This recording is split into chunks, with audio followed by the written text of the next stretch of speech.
Hello, everybody. Welcome again to Life with Jennifer. Life with Jennifer. Life with Jennifer. Mm-mm. Yes, my viewers. I have to address this because seeing it circulating on social media about PJ Patterson push Mark Golding underneath the bus. And you see some of them are run up and down with their post it on TikTok, Facebook, and all kind of about. PJ Patterson did not push Mark Golding under the bus. PJ Patterson was given his perspective on what he did when he was a prime minister. And if in this case he's talking about when he's a prime minister, Mark is not a prime minister. Everybody is talking about Mark, Mark is vying for a position. Mark is not the government. You not act like Mark is government. Mark is not the prime minister. And if you listen carefully, it seems like you're miss out something. What PJ Patterson said. Because he know the debate what is going on. And that's why he come out. If anybody is to push underneath the bus out of what PJ is saying, is Andrew Holness. Anybody who push underneath the bus is Andrew Holness, not Mark Golding. For argument's sake, Mark no must get to be prime minister, Mark is the opposition. So to put him in a position like him as the prime minister and he must select people who have dual citizenship, that's a very unfair to me in my estimation. You know what? Let me let you hear what Mr. Patterson have to say and then we talk about it. Is to change the oath being taken by prime ministers. A change, he says, was necessary because it was uncomfortable to swear allegiance to a foreign monarch, which takes us to the issue of dual citizenship. While staying clear of the current debate over whether the opposition leader should renounce his British citizenship, Mr. Patterson would only say this. No valid reason exists for maintaining the provisions pertaining to a Commonwealth citizen other than a citizen of Jamaica who is resident for at least 12 months to be eligible for parliamentary office. The qualifications must be based, in my view, on Jamaican citizenship. I don't want to cause any confusion. Citizens of the Commonwealth are at the present time legally entitled to sit in the House or the Senate. I am deliberately confining my remarks to the constitutionality of any such position. Political considerations are well above my grade in the pavilion.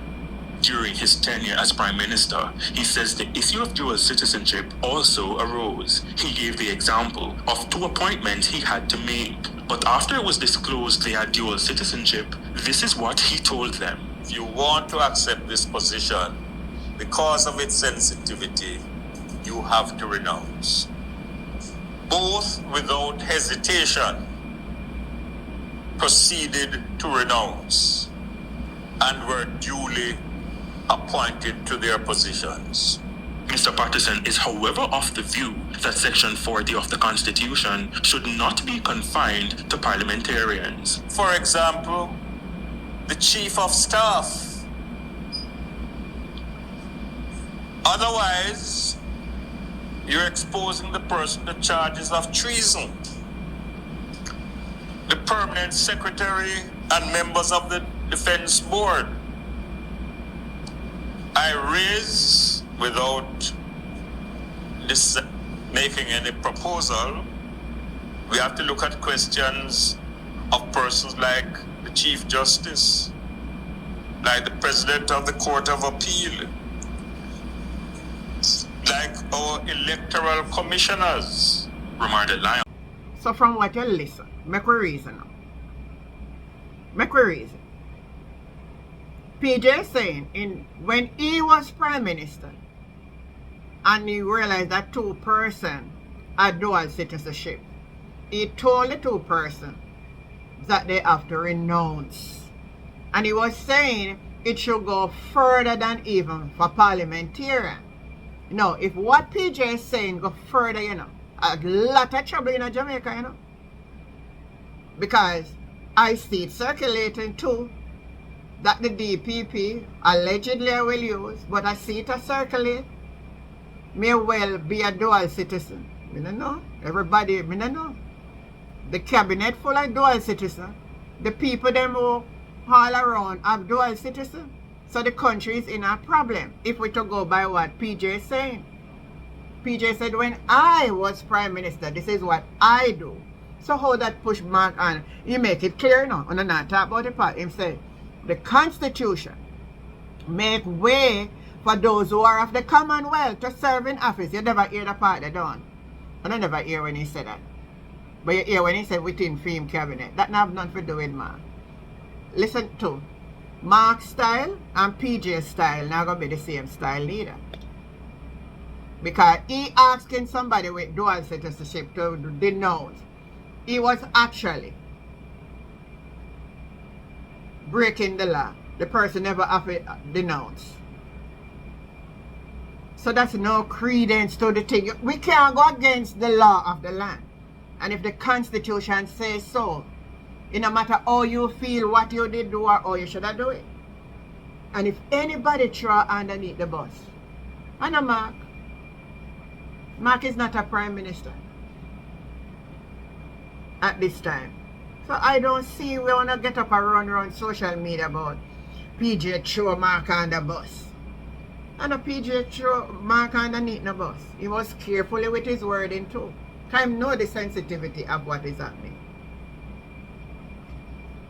And Mark have a different view on what PJ is saying. And I agree. Mark is saying include dual citizens into our parliaments. Give them a say. And I think it's time for that. And I want Mark to stand his ground on that. He don't care. I don't go if a God come down from heaven can tell you otherwise. Everybody has their own opinion. So make we deal with what is before us now. Anybody get under the bus of Andrew Holness have to come declare how much people have up in there will have dual citizenship. So that means that all who, if it was in PJ time, Bob Zigrange, all of them will have dual citizenship of the Commonwealth, would have to denounce. But it is not so. They don't have to. As much as Matthew Samuda don't born in Jamaica, let me be frank to you.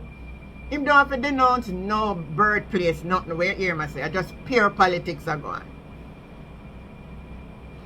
I'm not withstanding what PJ is trying to say or what other people may try to say. They want to make sure that you're only. But the problem is not who have the Commonwealth citizenship. I want to change the law. And even in the revision, I want to sound a turn republic. I still not change it. It's still not changed because Andrew never got change it when you have so much people up in our parliament. So, me just come for me on the reason my people and I want your on a view on it. Listen to what PJ said and what PJ. You see how people can misquote what people says to fit their narratives. And why a Mark if fall pan? Why not Andrew? Why Mark? So you don't have something up for Mark. The man never said that. The man used him wording carefully, was giving his view and him have a right. Some of viewers and my subscribers, now tell me one thing. Did PJ shove Mark on the bus or Andrew go on the bus? So who really go under the bus? Mark or Andrew? Who did PJ push under the bus? Leave on a comment. Remember to like, share and subscribe and the conversation continue. I am your girl Auntie Jen. I'll catch you next time. Bye everybody.